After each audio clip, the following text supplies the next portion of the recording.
Hey guys, it's Jeremy Miner here. Today we're going to talk about what questions do you need to ask to see who the decision makers are in an organization that you're trying to close.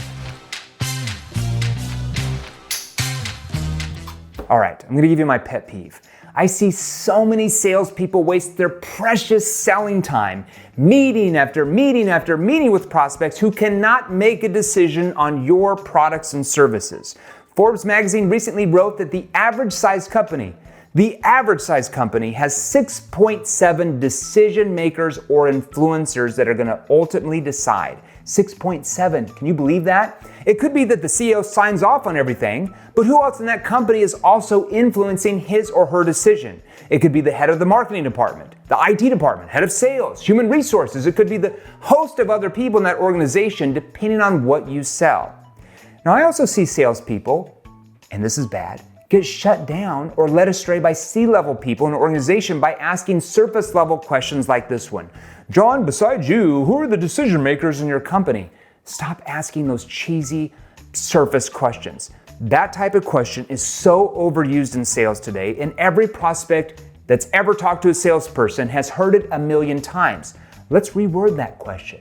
Now, remember, towards the end of that first discovery call or meeting you have with your first contact in that company, who's either a decision maker or an influencer to the decision makers, you have to find out who else is going to decide or influence that decision to purchase what you're offering.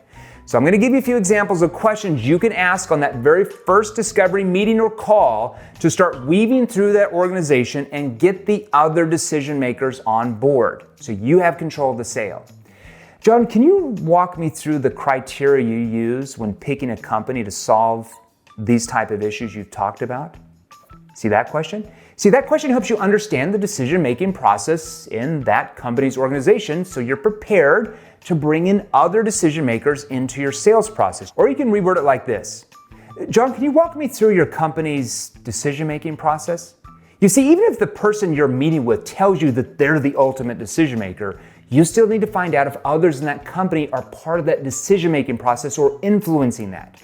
That question that I just gave you is much better to use than the standard, are you the only decision maker? Okay, don't do that. Once I go through how the company makes decisions, it's going to be far more clear to you who else in that organization you need to involve in that sale so you keep control of it. You don't hope and pray it works out. Now, let's pretend for a second you find out they're meeting with a lot of your competitors and they're really concerned about price. You'd want to ask this question. Sally, let's suppose that you're looking at several different companies who all meet your criteria, like even including the price. How would you then decide what to do? Now, why would we ask that? You see, that question helps you find out the key things you're going to need in your sales process to help this prospect move forward with your solution. Like I said, especially if you find out they're meeting with your competitors. But it also opens them up to say things like, well, we'd have to meet with the board on your proposal, or, I'd have to bring in an and from IT, I'd have to bring her in to see what she thought about implementing it, or, it's going to bring up other decision makers and influencers in that account that you're going to need to know. How about this question? Amy, you had told me that your company has budgeted XYZ to fix this problem. Can I ask how that was determined, though? What does that do? The question helps you uncover who the other decision makers are in that selling environment, in that organization. It also helps you see more of the whole picture of the company's funding, and if you need to get them on board to pull other decision makers into that sales process, and they can move around more funding.